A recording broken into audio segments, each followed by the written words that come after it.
بسم اللہ الرحمن الرحیم۔ السلام علیکم۔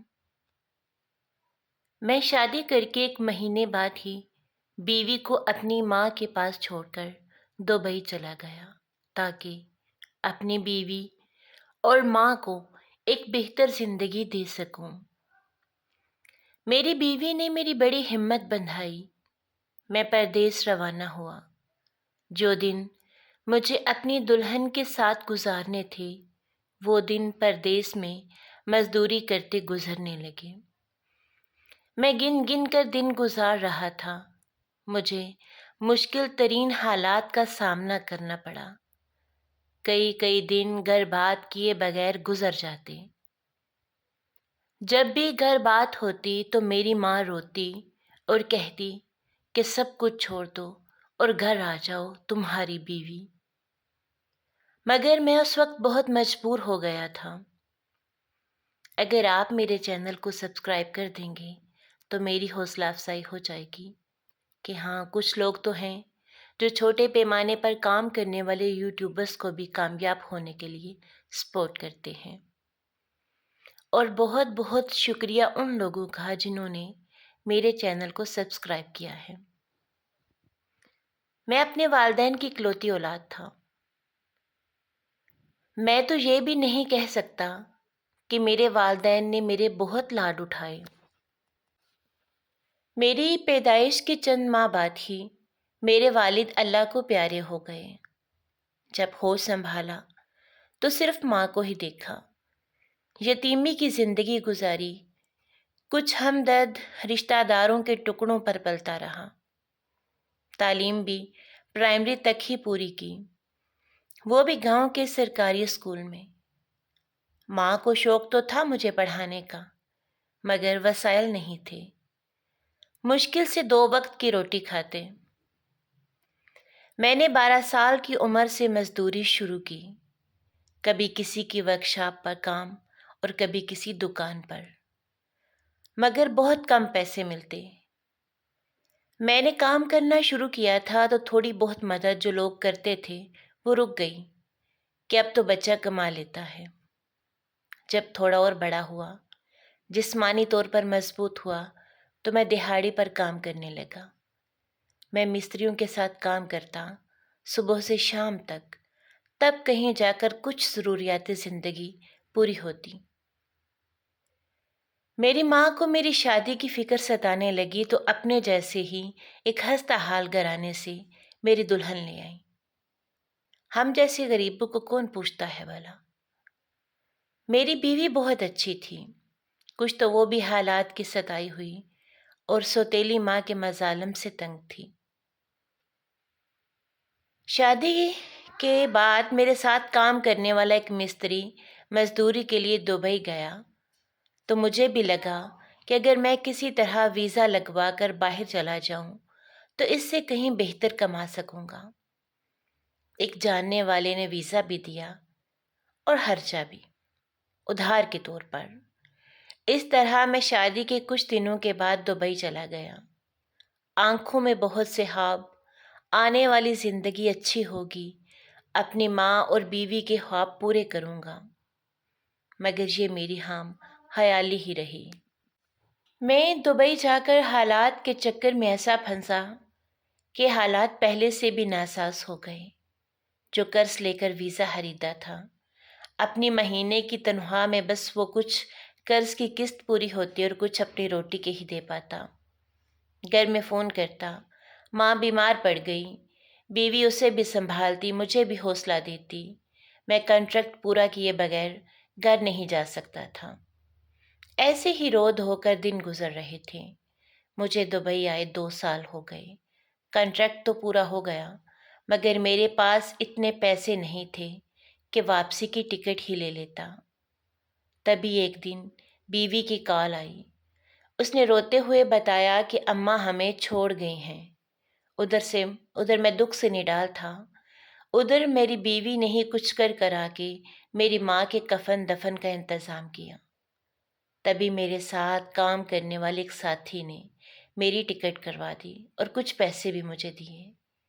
میں مجبور اور غریب ضرور تھا، مگر اس طرح میں پیسے نہیں لے سکتا تھا۔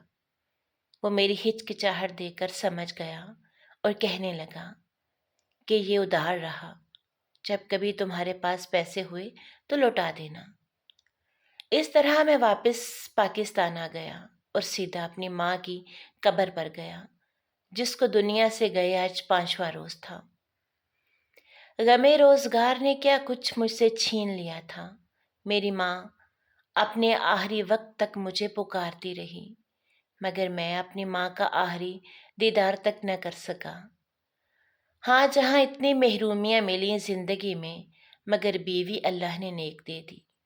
وہ ہر طرح کے حالات میں میرے ساتھ مخلص رہی۔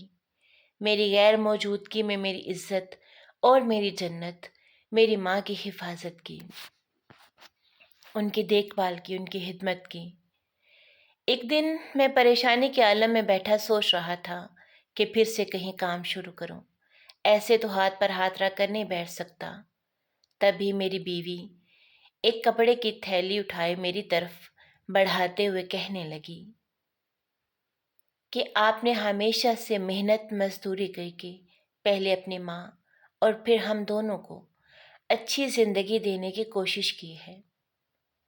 آپ سے جو ہو سکتا تھا وہ آپ نے کیا، مگر اب ہم کام بدلیں گے، محنت وہی ہوگی، اور اس کام کے لیے وہ پوٹلی کھولنے لگی۔ یہ میری سونے کی بالیاں ہیں جو میری مرحوم ماں کی تھیں، جو جہیز پہ میرے ساتھ آئی تھیں۔ جہیز میں صرف وہ بالیاں ہی تھی جو میری بیوی اپنے ساتھ لے کر آئی تھی۔ کہنے لگی یہ بیچ کر ان سے چھوٹا سا کام شروع کریں گے۔ پھر وہ خاموش ہو کر میری طرف دیکھنے لگی۔ میں نہ میں سر ہلانے لگا کہ میں نہیں کر سکتا، میں تمہاری سونے کی بالیاں نہیں بیچ سکتا، یہ تمہاری ماں کی نشانی ہے۔ میرا ہاتھ پکڑ کر کہنے لگی میاں بیوی گاڑی کے 2 پہیوں کی طرح ہوتے ہیں، دونوں ایک ساتھ چلیں تبھی زندگی کی گاڑی رواں رہتی ہے۔ ہم یہ بالیاں بیچ کر جو تھوڑی بہت رقم ملی، اس سے گھر کی بیٹھک جس کا ایک دروازہ باہر گلی میں کھلتا تھا، وہاں ایک چھوٹی سی دکان بنائیں گے۔ یہ ایک چھوٹی سی پلاننگ تھی۔ میں نے بیوی کی بات مان لی اور اگلے ہی دن بالیاں بیچ کر جو پیسے ملے ان سے بچوں کے کھانے کی چیزیں خریدیں اور اللہ کا نام لے کر اپنی چھوٹی سی دکان کی شروعات کی۔ شروع میں تھوڑی پریشانی ہوئی، مگر میری بیوی میری ہمت بندھاتی رہی اور میں نے مناسب منافع رکھتے نیک نیتی سے کام جاری رکھا۔ آہستہ آہستہ دکان میں چیزوں کا اضافہ کرتا رہا۔ ہمارا گھر کا خرچ ہی کتنا تھا، زیادہ تر بچت جو ہوتی وہ میں دکان میں لگاتا رہا۔ 1 سال کے بعد میری دکان اچھی خاصی چلنے لگی۔ چیزیں معیاری اور منافع کم رکھنے کی وجہ سے میرے گاہک بڑھنے لگے۔ میرا اچھا ٹائم شروع ہوا اور شادی کے تقریباً 4 سال کے بعد اللہ نے مجھے اولاد سے نوازا۔